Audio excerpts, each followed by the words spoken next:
Now, the latest episode in the battle to control the city of Johannesburg saw ANC and EFF councillors disrupting the first council sitting of the year.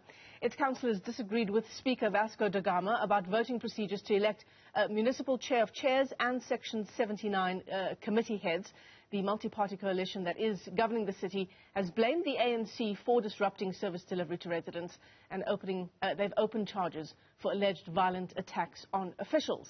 So member of the ANC Regional Executive Committee, Matshidiso Mfikoe, joins us now for more on the story. Matshidiso, it's great to have you with us on the program. Thanks so much for coming on so early. It's not a good way to kick off the first council sitting. Thank you very much, and good morning to your viewers. It's politics at the end of the day, but council was disrupted because of a council leadership that does not understand how to manage council itself. The councillors have a right to request any proceeding of the council, and the speaker, because he has been a very biased person, would have taken a decision that was going to create that chaos. So as much as they would want to blame the ANC and EFF councillors, the speaker, as the leader of the legislature, must equally take responsibility. He has little understanding of council processes, and that is the biggest challenge that Joburg has. All right, so what you're describing, as you say, disagreements of how to run a council meeting, right? Is this the best way to register that disagreement? Look, part of what I'm picking up is that the council was divided into two. There were councillors because of COVID regulations. There were councillors sitting in the old council chamber who had a problem of hearing what was happening in the main council at the new chamber. And when they raised the fact that they are not able to pick up the discussions in the main chamber, they were not given a hearing. Hence, a decision was taken to go into the main chamber to raise the issue with the speaker that, look, we've been sending messages that we cannot hear. But the speaker, being the speaker, who understands or takes little view of what councillors from other parties would raise with him, decided to disregard those views. You know, it could not have been the best action to be taken, but it was the only option that councillors found themselves having because of the little understanding and a decision of that looks like it's continuing even now of the DA administration refusing to take views from other parties.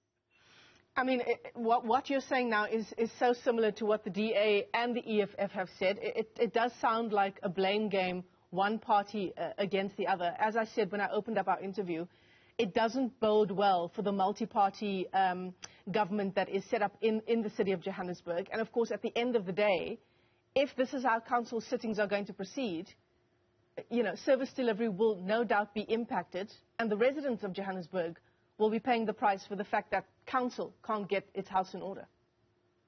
Most definitely. You need a speaker of council, not a speaker of a party or a speaker of a multi-party, so-called multi-party government. The speaker, when he's sitting in the council chamber, he becomes a leader for everybody. So, but what we're seeing with the speaker right now is a speaker that is prepared to hear the other voice and close off other voices, you know, and that is going to be a challenge. And you are correct. If the multi-party government is not going to listen to all the parties in the chamber, the biggest people that are going to be affected are indeed the Johannesburg residents. Yeah. So the speaker needs to be the speaker of council and stop hearing or listening to the advices from the executive mayor, who seems to be having little understanding as well of how the legislature is supposed to be ran. The speaker runs the legislature without the interference of the mayor. So the speaker must be a leader of all the parties in council, not just of the DA multi-party government, so that all the residents can get benefit out of everything that's happening in the chamber. So the issues around the voting procedure for Section 79 chairperson positions, have those now been resolved? I understand that there was a lot of disagreement around whether a secret ballot is allowed for that vote. They don't seem to have been agreed upon.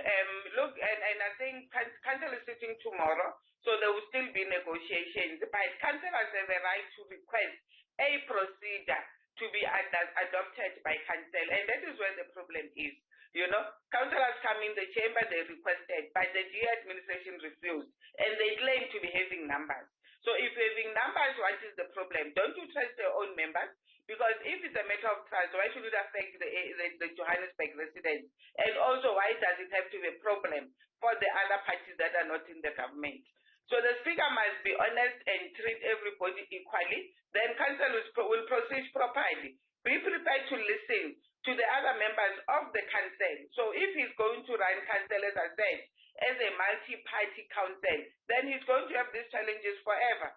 So he must tone down, listen to other parties, make sure that all the centers that are used for council procedures, people can hear, people can engage. When they sit in there, then he's not going to have any problem. The latest episode in the battle to control the city of Johannesburg. Matshidiso Mfikoe, let me thank you for your time this morning. She's the ANC's Regional Executive Committee member.